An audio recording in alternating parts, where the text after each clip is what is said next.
So thank you all for being there today. I mentioned I was at the State House this morning, but today we're actually going to be focusing on federal climate rollbacks. As many of you know, the Trump administration has taken to rolling back policies that advance climate and clean energy solutions and protect our environment. There have been hundreds of such attempts. Many of those are currently in litigation, but many of them have already happened and are in practice. We're going to be talking through a few of the most prominent ones today and about what NRCM is doing and what you can be doing to prevent these rollbacks from continuing. This is our climate and clean energy team that you all know and love. Standing in front of the State House, my name is Josh. Jack is our climate and clean energy director, and then Rebecca is our policy advocate that really focuses on our electric grid and the Public Utilities Commission. We are really excited to be joined today, however, by a special guest to help us talk about our federal climate rollbacks, Anya Fetcher, our federal policy advocate. You're going to be hearing from Anya about some of these rollbacks and some of the things that our federal program has been doing to oppose them. If this is your first time on a climate action call, welcome. We're excited to have you. We host these monthly meetings to have an opportunity for our most committed and engaged climate activists to tune in and get a peek under the hood into what the climate and clean energy team is working on in a given month. There's a lot that we work on in a given month, so we try to distill it into a focus area that has a distinct call to action. So we always wrap up the calls with how you can get engaged, either in your community or directly with NRCM to advance our climate and clean energy agenda. Our agenda today is going to be beginning with an overview of the federal climate rollbacks that have happened thus far or that are in process. And then we're going to talk a bit about the implications for Maine specifically and really ground us in what is happening to Maine because of these rollbacks. And then we'll finish with what can we do in Maine to oppose some of these rollbacks and continue to advance the clean energy transition and the response to climate change as it happens. So without further ado, I'm going to pass it over to Anya to give you some background on some of these rollbacks, and I will continue to advance the slides. So just let me know, Anya, when you want me to get to the next one. All right, thanks. Hi, everyone. As Josh said, my name is Anya Fetcher. I'm the Federal Policy Advocate at the Natural Resources Council of Maine. I'm based in Westbrook, and I use she, her pronouns. I'm excited to be here today to talk to you about probably some things that you've been hearing about already, making the news. In the past year, the Trump administration has initiated hundreds of environmental rollbacks, and dozens of these were specifically on climate and clean energy and clean air policy. These actions, like cutting to programs that help extreme weather preparedness, or blocking pollution protections, or repealing clean energy investments, have all accelerated the climate crisis and endangered communities' health, driven up costs, energy costs, and other household costs, and undermined economic growth. You can go to the next slide. So today, I'm going to focus on just a few of these rollbacks. Can't really get through all of them. So I'm going to focus on a few that have been top priorities for us here at NRCM and in Maine. First, the endangerment finding, which was a ruling in 2009 that determined that greenhouse gas emissions, methane and CO2, are in fact a threat to public health and well-being. And I'm also going to talk about the CAFE standards and other vehicle emission standards and rollbacks and weakenings to those pieces. So CAFE stands for the Corporate Average Fuel Economy Standards, and I'll get into that in a little bit. Those were established back in 1975 and have been in place for quite a while and have helped to drive down the costs of fuel and increase those miles per gallon that I think a lot of us look at when we're driving our car. And then the third one is the MATS rule, which is the Mercury and Air Toxics Standards. So this is a limit on hazardous air pollutants from power plants and the like, many of which travel up to Maine which is the tailpipe of the nation, and pollute our air, even when we aren't the ones who are actually producing those pollutants. And they can be really harmful to our health and our environment, our fish and water and that sort of thing. All right, let's dig into the endangerment finding. So this is, as I said, it's basically with the scientific finding that greenhouse gas emissions, pollution are harmful to human health. This is not only about the emissions themselves and the pollution in the air, but also that because they cause climate change, that is also obvious. Those impacts are also impacting human health, whether it's from increased storms and flooding, endangering communities and infrastructure, or raising asthma rates in children, or increasing heat-related illnesses. So this is the legal basis for climate policy under the Clean Air Act. It's what allows the Environmental Protection Agency to regulate greenhouse gas emissions. And so really there are so many policies that are tied to it: vehicle emission standards, commercial trucking standards, power plant emission standards, and federal clean energy requirements. So the rule was finalized just last month. They announced the final rule, which means that is through the EPA and out there. It is currently being it faces a lot of lawsuits from dozens of organizations and states. And this was finalized after over 570,000 public comments were submitted to the EPA.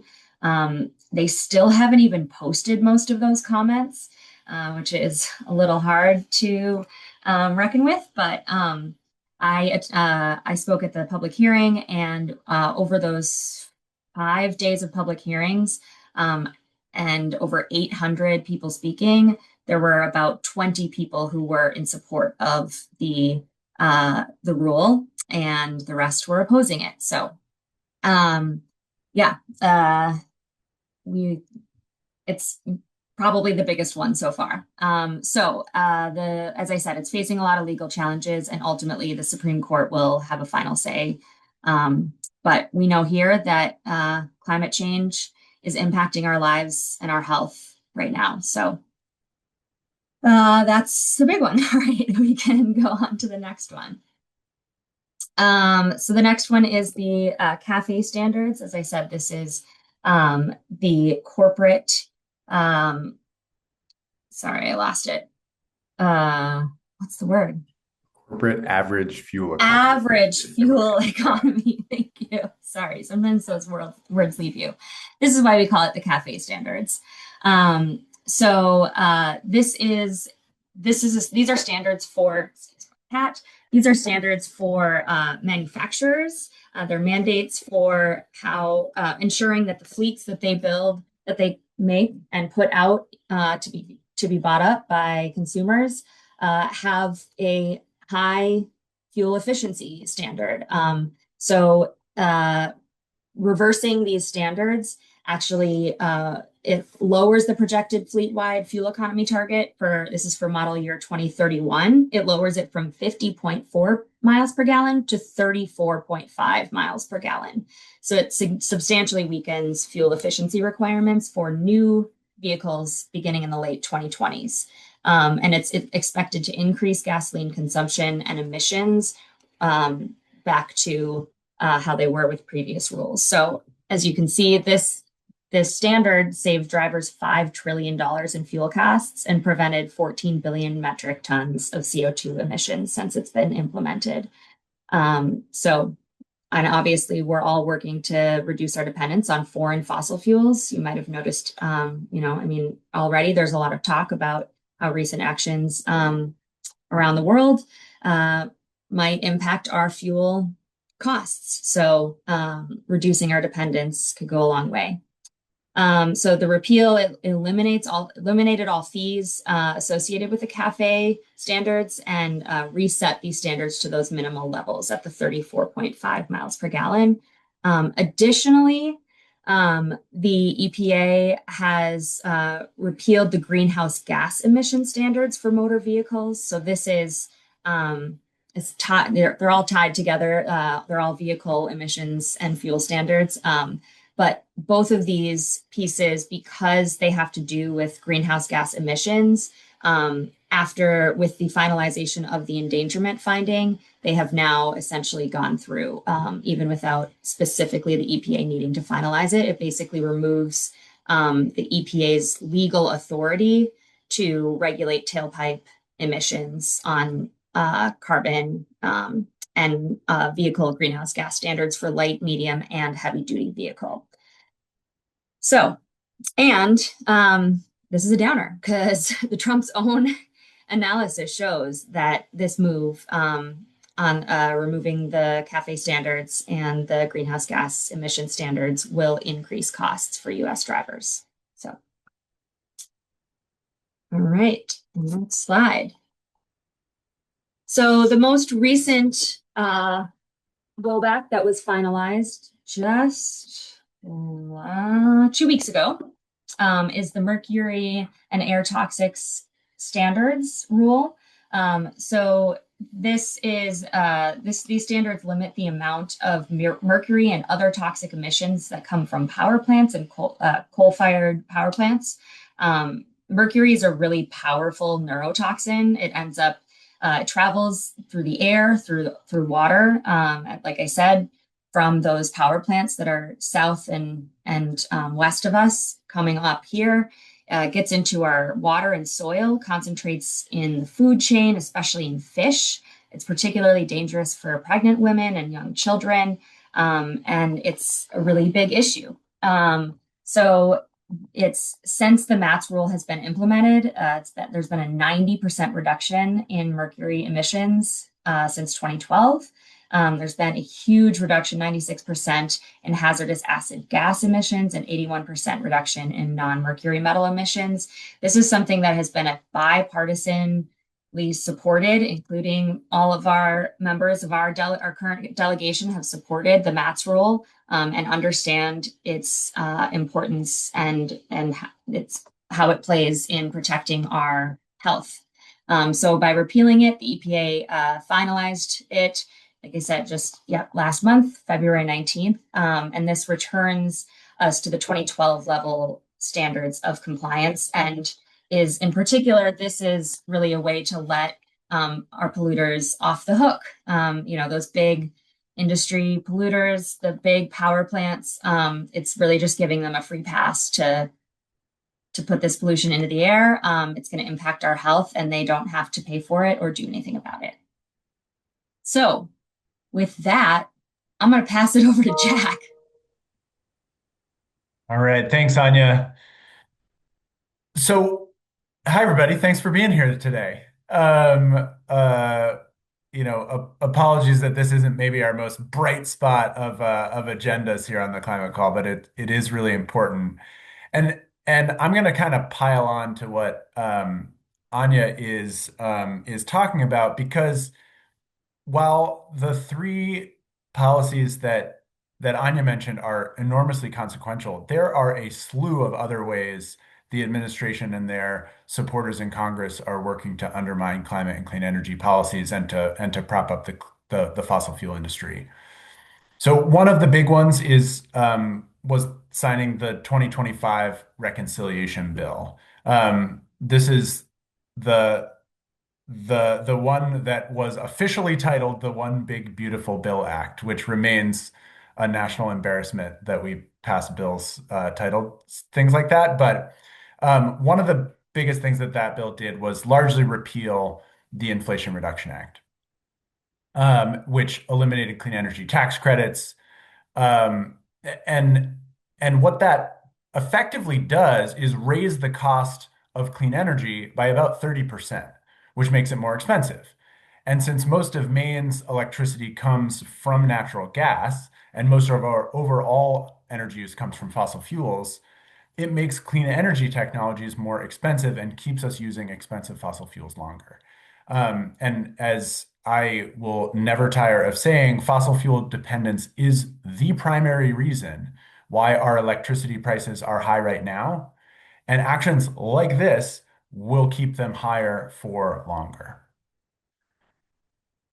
The administration has also cut tens of billions of dollars in funding for clean energy deployment and innovation.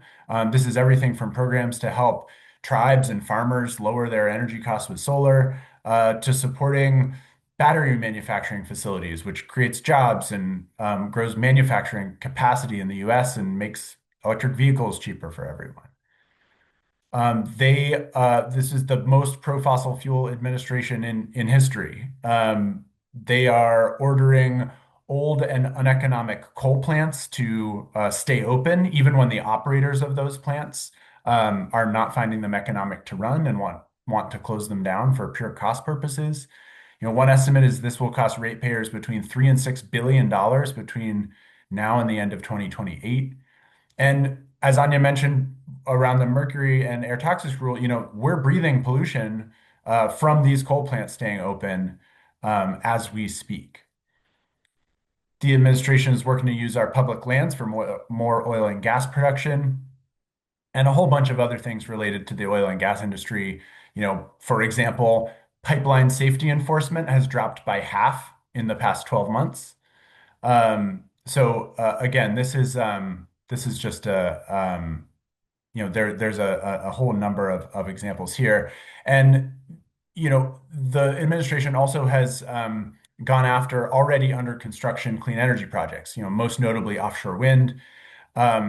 Despite the fact that they're using a energy emergency to order coal plants to stay open. And, even though we really need that new clean energy generation to come online to help lower costs and meet growing demand. You can go ahead, Josh. And I'm going to talk a little bit about, yeah, as well about, some additional implications for us here in Maine of some of these things. So mentioned the Inflation Reduction Act and its sort of largely, mostly repeal in last summer. We did an analysis in at the first half of last year and found that the policies in the IRA in just a few years helped to spur more than $3 billion in clean energy investments in Maine. Maine does not produce fossil fuels. We do not have the geology for that. So we have very little to gain from putting these out-of-state fuels at the center of our economy. As I mentioned, fundamentally, it's our heavy reliance on natural gas power plants for electricity supply that keeps our electricity prices high. And rolling back, the policies and funding for clean energy is just going to make it harder for Maine families and businesses to switch to clean energy because it wasn't just wind and solar, it was also programs that helped with energy efficiency investments, with heat pump investments. All of those things were rolled back as well. So one estimate for the repeal of the endangerment finding, which Anya mentioned and sort of again underpins all of the federal standards based on the Clean Air Act for climate pollution, is that across the country, it would result in between 680 billion and 1.4 trillion dollars in additional fuel costs, if all of these standards are no more.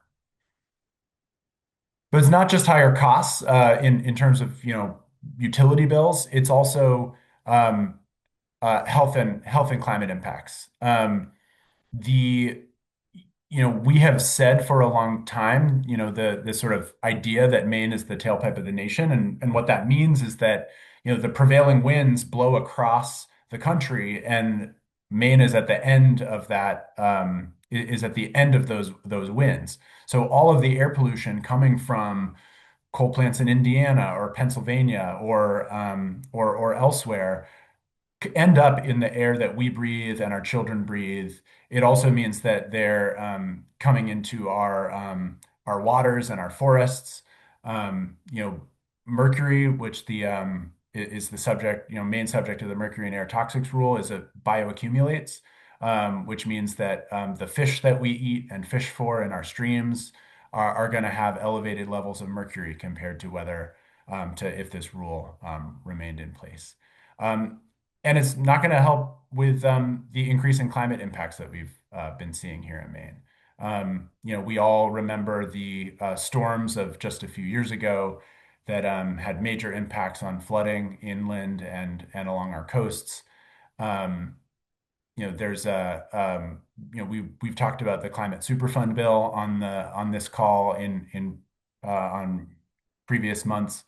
You know, uh, Really very clear that we're already seeing the substantial impacts of climate change and the damages to our environment, our communities, and everything else across the state from that.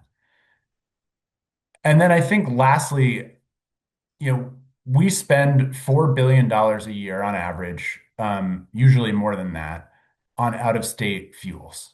Um, Again, that's $500,000 an hour. During the time that we're on this call, we will have spent $500,000 on fossil fuels from out of state. Um, and the longer we see, the longer we've sort of failed to have supportive federal policies for moving towards homegrown clean energy production, we're going to continue to be dependent on these fuels, which are subject to global markets. And I think, everyone on this call is no doubt aware of the military activity that's happening in the Middle East right now. And there couldn't be a better example of how foolish it would be for us to remain reliant on these global markets.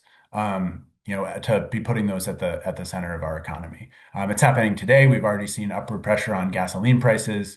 20% of the world's LNG comes out of the Persian Gulf. That's liquefied natural gas, which is used in the Northeast during when we see supply constraints in the winter. Um, and we saw it with the turmoil around the Russian invasion of Ukraine a couple of years ago. So we have no control as a state over those things. Um, but we do have control of what we are asking our federal representatives to do about it on behalf of our state. And so that is going to be my segue back to Josh to close up this section, because it's really important that our federal representatives, hear from us about these issues loudly and repeatedly. So, Josh, back over to you. Yeah, unquestionably. Thanks, Jack, and thanks, Anya. And again, apologies for a somewhat dismal topic, but this is the reality we face. And so we have to continue to communicate with you and with others about what is happening so that we can effectively address it. NRCM is working really hard, as Jack mentioned, to put out analyses, to pull together coalition members to oppose these rollbacks. You may have seen our recent press release where we identified several prominent organizations within Maine that oppose the rollback agenda that Trump has been advancing.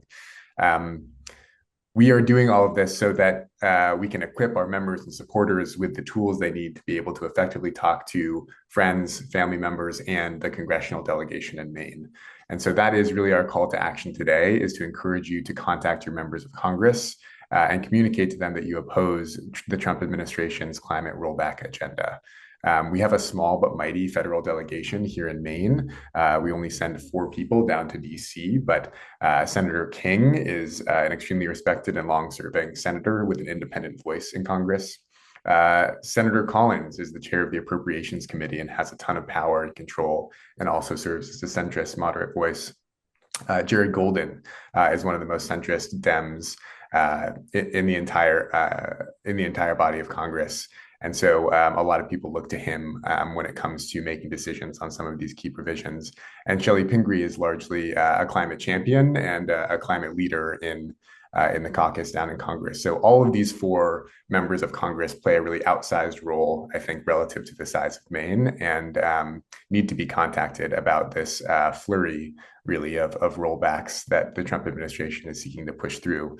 Many of them are being litigated, many of them are being held up in court, but our members of Congress are the folks that are on the front lines determining whether or not these things are able to be passed and go through. So it is really incumbent upon us as their constituents to reach out and tell them that we oppose the agenda that we're seeing pushed by the Trump administration.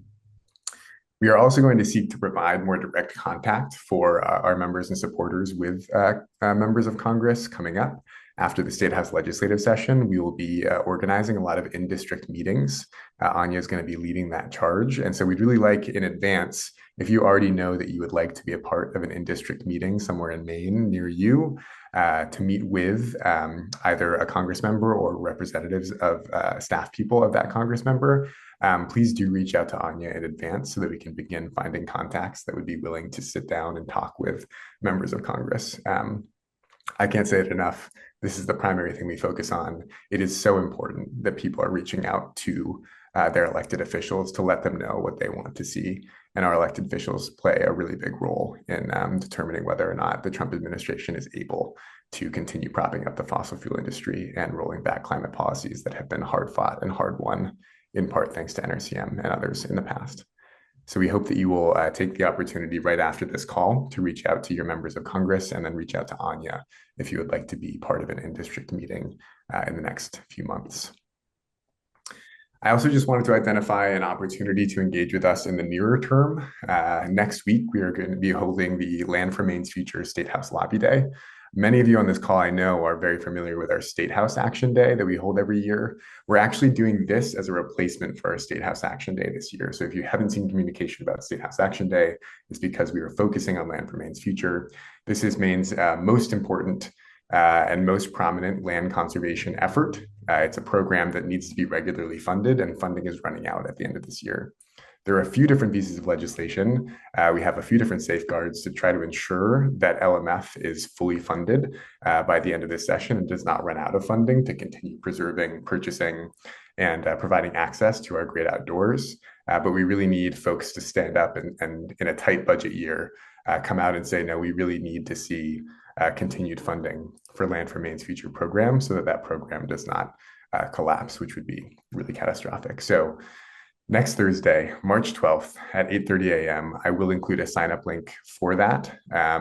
This isn't explicitly climate-oriented, right? This is more on our forest and wildlife side of our work, but as you know, the climate impacts all of the work that we do here at NRCM. So this is a really great opportunity to come speak directly with your legislators about supporting Maine's largest conservation program.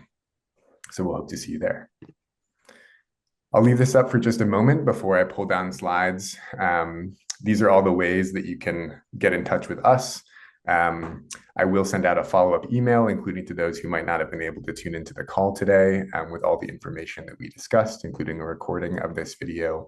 But we would love to have you reach out and ask us questions.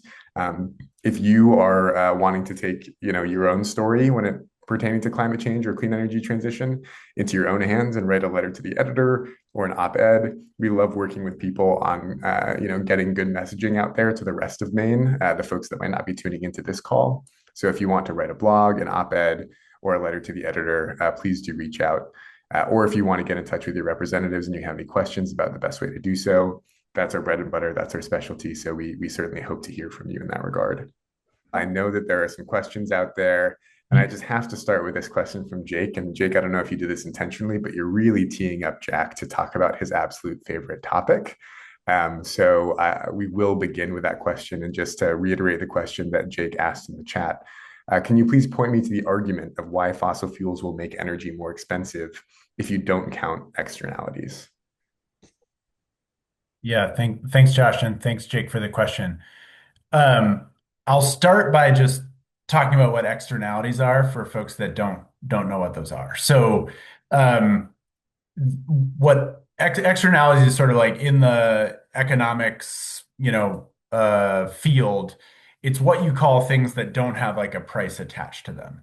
So, in the context of like fossil fuels and pollution, if you don't have to pay for the pollution that you create, but someone else has to pay for it, or it causes damage somewhere else, that's considered an externality. So carbon pollution, methane pollution is a classic example of an unpriced externality, right? Like fossil fuel companies get to produce or burn fossil fuels, and there's no price put onto the pollution, but it causes climate change, which has all kinds of costs that everyone else has to bear, like um, rebuilding all the roads from the floods a couple years ago, or the project that they're doing to renourish the beach in York County because the dunes were all destroyed in the storms down there, or what all of those things. So that's like what an externality is. So when as you ask, why will fossil fuels make energy more expensive if you don't count externalities? Because it's sort of very clear that it's more expensive if you do count them. And that has a lot to do with um, a couple things. One is sort of the efficiency of electric technologies, and the other is sort of how our electricity markets work, as sort of two separate examples. In the electricity markets, um, we are part of a regional market, ISO New England, the New England Independent System Operator.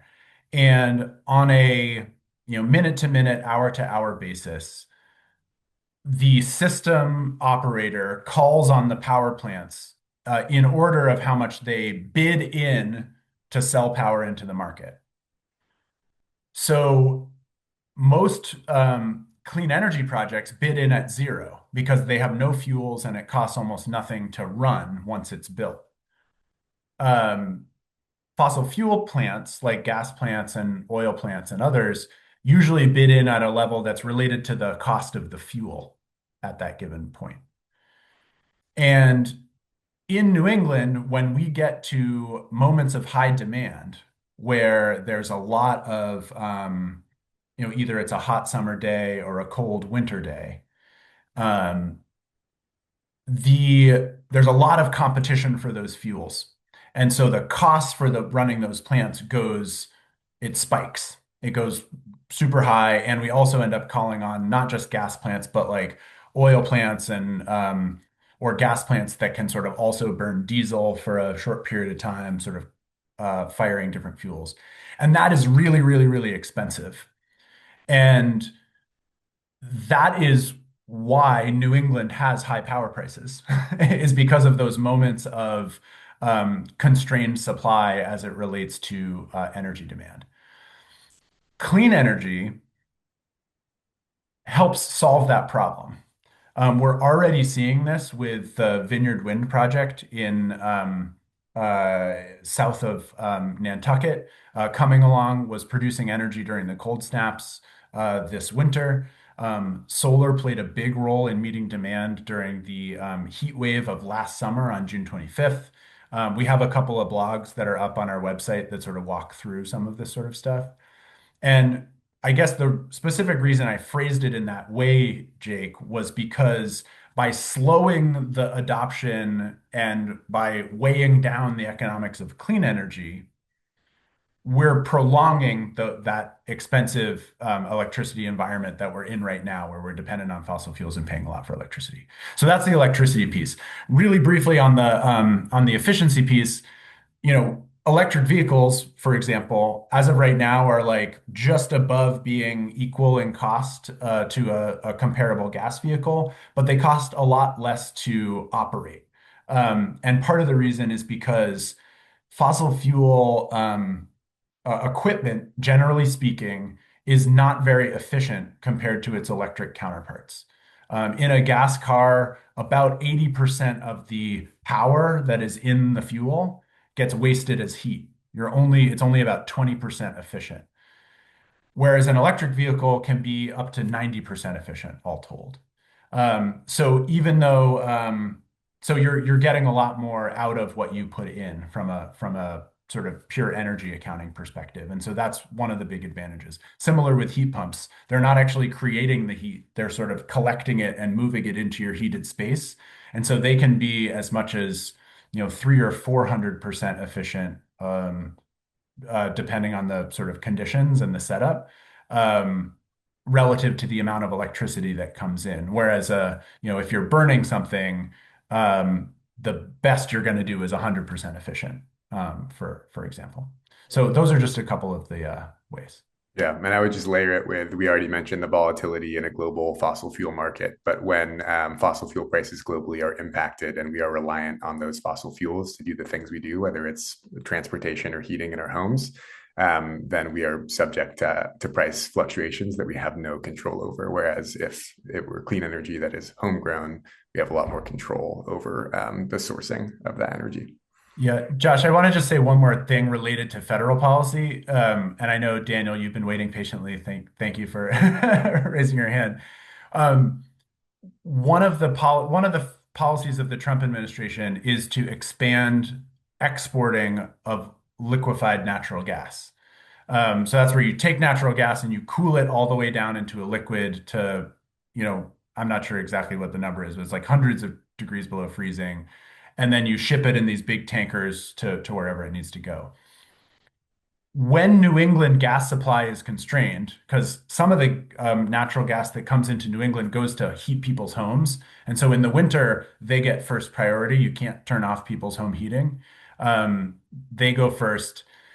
So some of the stuff that comes in is from LNG tankers. Um, Traditionally, the pipeline gas has been in the US because we're the world's biggest fossil fuel producer. Our gas prices have been lower relative to the sort of global market for LNG, where those ships can sail anywhere in the world. They can sail to China, to Japan, Korea, Europe, anywhere. Those global LNG prices are about twice as high as our sort of standard US market price. As export capacity increases, the US supply price is going to sort of get closer to matching that global price. So it's putting a lot of like long-term structural upward pressure on natural gas prices. So again, that's stuff that we're going to be paying for in the future. And it increases, I think, the urgency for us in Maine and New England as a whole of developing our own clean energy supply using the resources that we have, like solar, wind, onshore in northern Maine, for example, and offshore wind as well. Thanks for the question, Jake. You really got us going. So I hope that was useful. Daniel, thank you so much for being patient. Go for it with your question. No problem. This question's for Anya. As you were describing the disproportionate testimony regarding the endangerment finding and the result, it made me wonder, does public testimony matter? The very valid question. So short answer is yes. Longer answer is yes and. So it definitely can feel a lot like, shouting into the void when submitting comments, even when calling your member of Congress, if it feels like they're not responding. But especially when it comes to these regulatory actions, as I mentioned, also, this finalizing of the endangerment finding, that decision is facing a lot of lawsuits and is set to be tied up in litigation for at least the next year, maybe 2 years. And one of the things that is going to be helpful in fighting back on that is using and referring to those public comments and the fact that this is not actually what people want. This is, all of the scientific data, all of the specific stories about climate damage and health impacts that are compiled in those comments are going to be very important to the ongoing fight against this action. So while it may feel like it doesn't matter in the shorter term, it does matter in the longer term, and having the record of that to be able to point to is really important. Additionally, when we send out an action alert asking you to submit a comment, we keep track of those. And I also, then share that information with how many people took action, took the time to submit a comment, that sort of thing, because that goes to the regulatory agency. I often share that information about who took action and how many with our members of Congress. So that's just, just engaging, continuing to stay in it. I know it feels really hard, but continuing to take those actions really does matter. And the more and more that our members of Congress also continue to hear from you, the less of a standing that they have for not taking action, for not speaking up. So thanks. Really well answered, Anya. I think that's really spot on. And also, we have seen that public pressure has led to people defecting from Trump's agenda. It's a hard thing to do for people to do that, but it has happened because of public pressure. Without public pressure, Trump would be a lot more successful in the rollback agenda. I think it's underreported how unsuccessful he has been in the courts, in particular, in moving forward a lot of his rollback actions, and a lot of that starts with grassroots pressure. I see a couple of questions in the chat, and this one might be a quick one. Do we have any idea about how quickly the current legal contests may come to fruition and work their way through to SCOTUS, to the Supreme Court? Yeah, I actually had a conversation with Clean Air Task Force just the other day, who is one of the organizations that is representing a group of environmental orgs in this lawsuit. And obviously, a lot is up in the air, but it is looking like they're wanting to move at a decent pace on this, to maybe have a ruling at the lower level by the end of the year, and then potentially having SCOTUS hear it by early or winter or early spring of 2020. Sorry, it's 2027. And then potentially a ruling as soon as summer of 2027. But that's not for sure. Quick by judicial proceeding standards. If I, Yep. yeah, just one thing I wanted to add about the federal legal sort of scenario. There is kind of a interesting wrinkle in a lot of the federal in a lot of the litigation around various climate things, and especially as it relates to state policy, which isn't a direct answer to your uh, question, but maybe of interest. Many of the lawsuits against state climate policies have been partially based on the idea of federal preemption, in the sense that if there is a federal regulation or law, then the states can't sort of pass a, a similar law or something that sort of covers the same territory. And so many of the state climate statutes that have been challenged in court have partially been challenged on the basis that, well, the sole regulator of greenhouse gases is the EPA, and so you state can't do anything related to greenhouse gases. The Trump administration themselves have argued this in the lawsuit against, for example, Vermont's Climate Superfund law. Well, now the EPA is saying we don't have the authority to regulate greenhouse gases, which really throws a wrench in their own arguments and the arguments of many of the fossil fuel interests that uh, that there should be sort of a federal preemption argument. So we'll sort of see case by case on how that all plays out. But I think it may be in a better case scenario, it may be a example of careful what you wish for on behalf of the sort of fossil fuel interests, sort of legal arguments on some of this stuff. So we have a couple of good questions in the chat about some of the things we love to talk about, solar and EVs. I wanted to pause first to see if anyone wanted to ask any other questions live about our sort of federal regulatory landscape before we jump into some of these more specific questions about particular clean energy technologies. Richard, go for it. Oh, you're still muted on our end, Richard. Sorry about that. Just follow up on Jack's point. I'd also read, however, that there's going to be possibly an increased push for fossil fuel companies to have legislation to pass that makes them immune from lawsuits. And I'm wondering, and it seems like that's going to be a real need for citizen action against any legislation that tries to push that. um, because that would be a horrible outcome. I agree. Alrighty, Mark, I think I saw you come off mute as well. Go for it. Yeah. So the endangerment finding has been rolled back. There are lawsuits, but what is the actual status? Has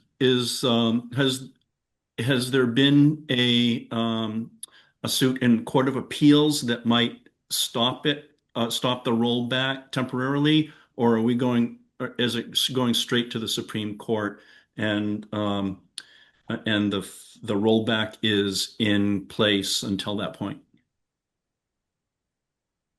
Yeah, so and sorry, I edited my response. I was a year off on that timeline, so it would be 2028. So first it will be heard by the DC Circuit.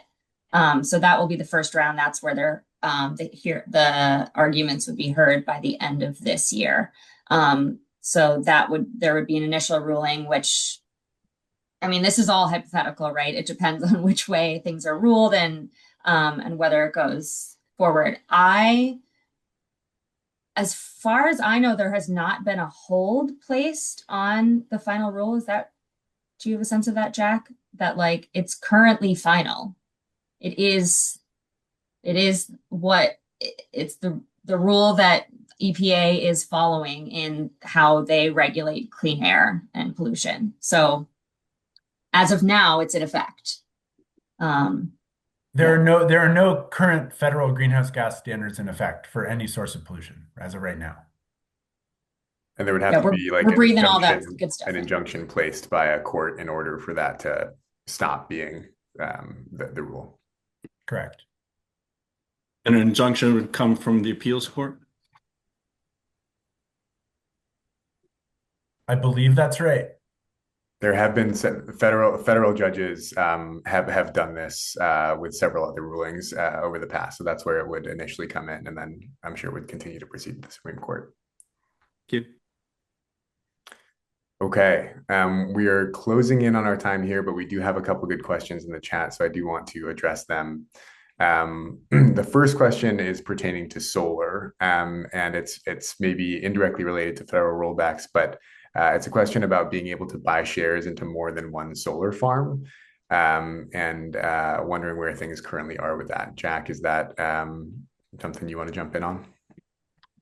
Yes. This is one of the unintended consequences of the legislature passing LD 1777 last session. The um, the bill that sort of repealed Maine's net energy billing program. It didn't repeal it. It sort of significantly revised it.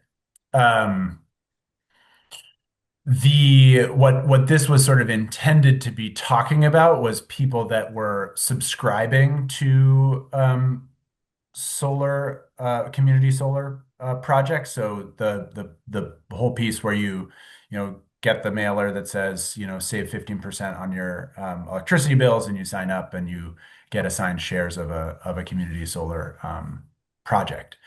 There's another kind of community solar where people actually bought into the project and were sort of co-owners, sort of the co-op model. And for some people, they did that buy-in with partially in one project, and then they had a change in how much their anticipated energy needs would be. For example, they bought an EV, and so they were using more electricity, so they bought in again. And the intention was to not have people be able to subscribe to more than one, but it actually legally ended up covering people that bought into more than one. So it would, and of course, CMP is aggressively enforcing this. And so it's coming back to haunt a bunch of people who've done that. There are some efforts in the legislature to get this fixed. I this isn't something that we've been specifically working on. Some of the solar companies that have customers that are affected are the ones that are leading the charge on this. So I don't know the exact status. I hope that um, that it does get fixed. Um, but I'm not sure exactly. But there are efforts underway in this legislature, which is scheduled to adjourn April 15th, which should, if everything goes well, should help solve that problem. Great.